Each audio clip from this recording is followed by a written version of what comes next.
رسول اللہ صلی اللہ علیہ وسلم نے 3 اوقات میں نماز پڑھنے اور مردوں کو دفن کرنے سے منع فرمایا.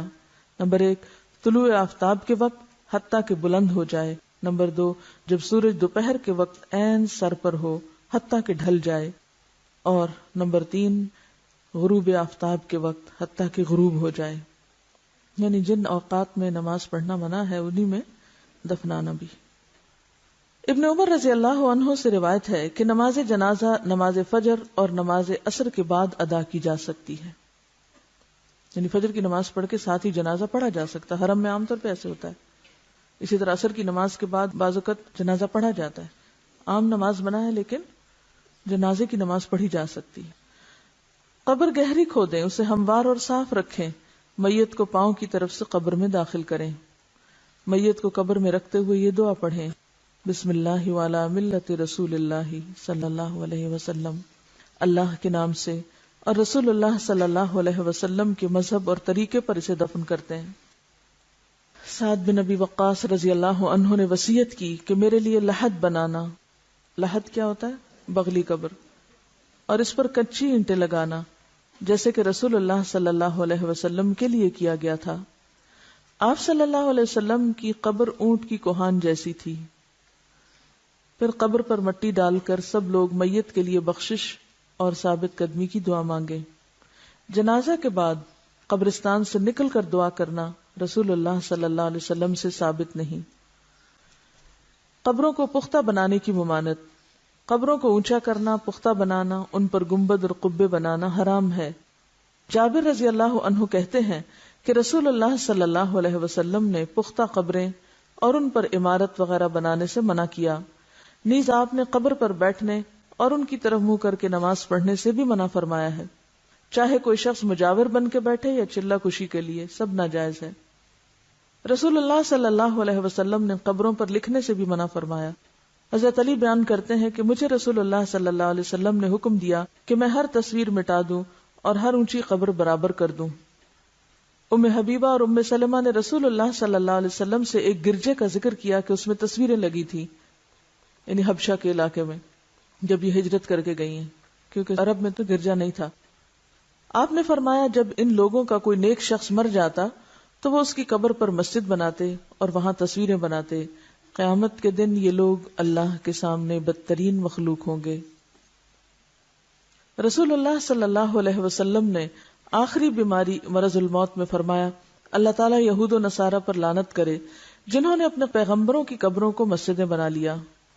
حضرت عائشہ نے فرمایا اگر اس بات کا ڈر نہ ہوتا کہ لوگ آپ کی قبر کو مسجد بنا لیں گے تو آپ کی قبر کھلی جگہ میں ہوتی، یعنی اس ریسٹرکٹڈ ایریا میں نہیں. اور یاد رکھیے کہ یہ جو قبر کے ساتھ مسجد نبوی ہے یہ قبر کی وجہ سے نہیں بنائے گی. مسجد پہلے تھی اور قبر قریب بنائے گی اور پھر وسعت کی وجہ سے وہ ایک طرح سے جیسے مسجد کے اندر شامل ہوگی. حالانکہ اب بھی وہ ایک طرح سے الگ ہے، ایک کارنر پر ہے، بیچ میں نہیں آئی. ساری ایکسٹینشن پیچھے کی طرف ہوئی، آگے نہیں ہوئی.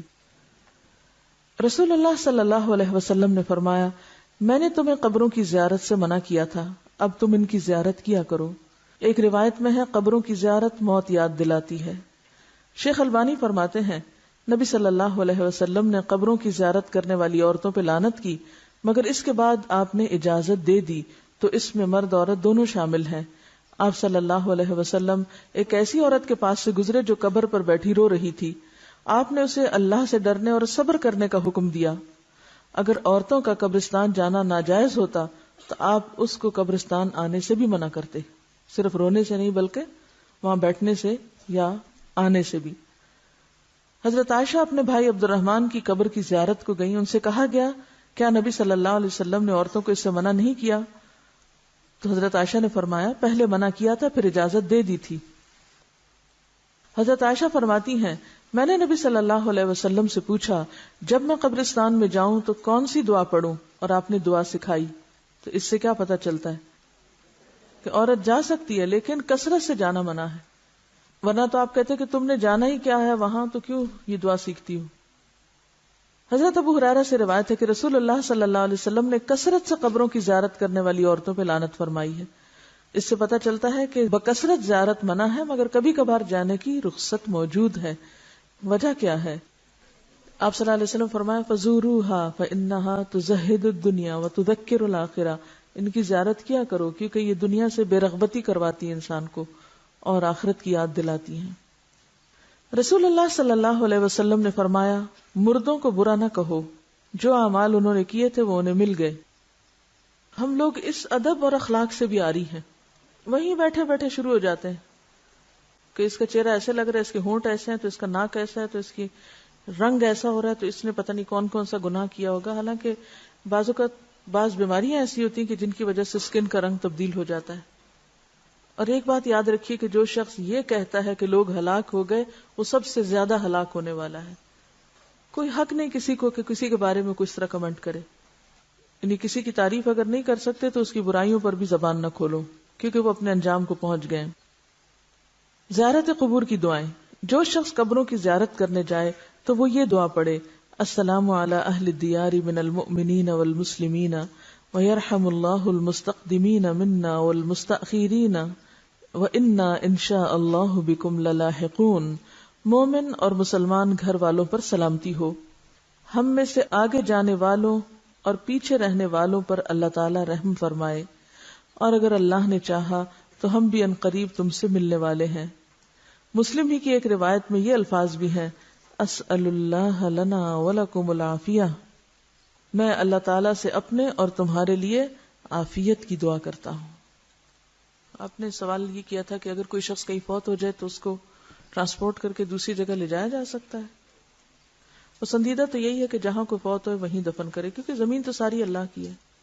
کیونکہ ظاہر ہے کہ کسی مردے کو ٹرانسپورٹ کرنا آسان کام نہیں، الا یہ کہ کہیں کوئی مسلمانوں کا قبرستان نہیں یا کوئی جگہ نہیں مل رہی تو دوسری جگہ لے جا کے دفن کر دیں، لیکن کتنا خرچ اٹھتا ہے اس پہ۔ مجھے یاد ہے کہ ایک زمانہ تھا کہ جب انگلینڈ میں رہنے والے مسلمان تقریباً سارے مردوں کو پاکستان روانہ کرتے تھے اور اس کے لیے باقاعدہ فنڈ ریزنگ کرتے، چندے اکٹھے کرتے اور ہزاروں پاؤنڈ اس پہ خرچ کرتے تھے۔ میرے خیال میں اگر وہیں پر قبرستان کا انتظام کر لیتے، جب اپنے گھر انہوں نے وہاں بنائے ہوئے ہیں تو مردوں کے لیے پاکستان ہی کیوں، ان کو بھی وہیں چھوڑ دیں۔ اسی پیسے سے اگر ہر کوئی اپنے اس مردے کے نام پہ ایک ایک سکول اپنے گاؤں میں بنوا دیتا تو کتنے بچوں کی تعلیم کا انتظام ہو جاتا اور اس مردے کے لیے بھی صدقہ جاریہ ہوتا۔ ہم بعض اوقات غیر ضروری جگہوں پر مال خرچ کرتے ہیں، حالانکہ اس سے بہتر مقامات اور مواقع موجود ہوتے ہیں جن پہ اگر تھوڑا سا غیر جذباتی ہو کے سوچا جائے تو بہت فائدہ ہو سکتا ہے۔ جیسے اگر ایک مردے کے اوپر 1000 پاؤنڈ بھی خرچ آیا ہے، مجھے نہیں معلوم آج کل کتنا ٹکٹ ہے مردے کے لیے، کیونکہ وہ ایک سواری کا نہیں، ویسا 2 یا 3 کے برابر ٹکٹ ہوتا ہے، اس کو ویسے بھی وہ لگیج میں ڈال کے بھیجتے ہیں، اندر جہاز میں اوپر تھوڑی رکھتے ہیں۔ تو کرامت کے بھی خلاف بات بنتی ہے نا کہ ایک شخص جو فوت ہو چکا ہے، اب اس نے جانا زمین میں ہی ہے، وہاں اس زمین میں ڈالنے کے لیے کسی اور زمین میں آپ اس کو بھیج رہے ہیں، اور پھر اس سے حاصل کیا ہوگا؟ یعنی صرف دوسروں کی تسلی کے لیے، اور پھر اس پہ کتنے کتنے دن گھروں میں، وہ تو ایک خرچہ ہے نا کہ ٹکٹ آپ کو وہاں سے لینا پڑے گا، اس کے لیے 1000 پاؤنڈ اگر لگتا ہے تو آج کل 1000 پاؤنڈ جو ہے وہ تقریباً میرے خیال ہے لاکھ کے برابر ہے، یہ زیادہ ہے، میرے خیال ہے 1,14,000 یا 20 کچھ اس طرح بنے گا۔ اب اتنے پیسوں میں آپ کسی ایک گاؤں میں 2 کمروں کا اسکول بنا سکتے ہیں۔ اچھا، پھر انتظار میں جو وقت گزرتا ہے، 8 دن بعد میت آ رہی ہے، 8 دن گھر میں مجلس قائم ہے، سب لوگ کام کاج چھوڑ کے پتہ نہیں کہاں کہاں سے اکٹھے ہو رہے ہیں، اور پھر اس پر جو کھانے پینے کا خرچ چلتا ہے، لوگ قرضہ اٹھا اٹھا کے آنے والوں کی خاطرداری کر رہے ہوتے ہیں، وہ سارا اگر ملایا جائے تو اس سے کہیں بہتر کام ہو سکتے ہیں، اور جانے والے کے لیے دعا کر کے صبر کیا جائے، کیونکہ تھوڑے دن ہیں ہمارے بھی، وہیں جا بیٹھیں گے ہم بھی۔ تو جب ہمارے سامنے مقاصد واضح نہیں ہوتے تو پھر ہم اپنے جذبات، اپنی تسلی، اپنے سکون اور اپنی خواہش پورے کرنے کے لیے بلا ضرورت اس طرح کی تکلیف کرتے ہیں۔ اور جب نبی صلی اللہ علیہ وسلم کی واضح حدیث ہے کہ جلدی کرو، دیر نہ کرو، تو پھر کوئی جواز نہیں۔ دیکھیے، ایک شخص وہاں سے آئے گا، آ کے بس صرف شکل دیکھے گا اور روئے دھوئے گا اور خلاص۔ آپ پہلے اتنا عرصہ کہاں تھے؟ آپ کو اس وقت آنا چاہیے تھا جب وہ زندہ تھا، اب تو ایک رسم دنیا نبھانے آ رہے ہیں آپ۔ اور دوسری بات یہ ہے کہ مورچری میں رکھ دیتے ہیں۔ آپ کو کوئی مورچری دیکھنے کا اتفاق ہوا؟ میں نے دیکھی ہے۔ ایسے ہی جیسے فریزر ہوتے ہیں، کھلتے ہیں اور مردے اس طرح اندر رکھ دیے جاتے ہیں جیسے فریج میں آپ کوئی چیز رکھ رہے ہیں۔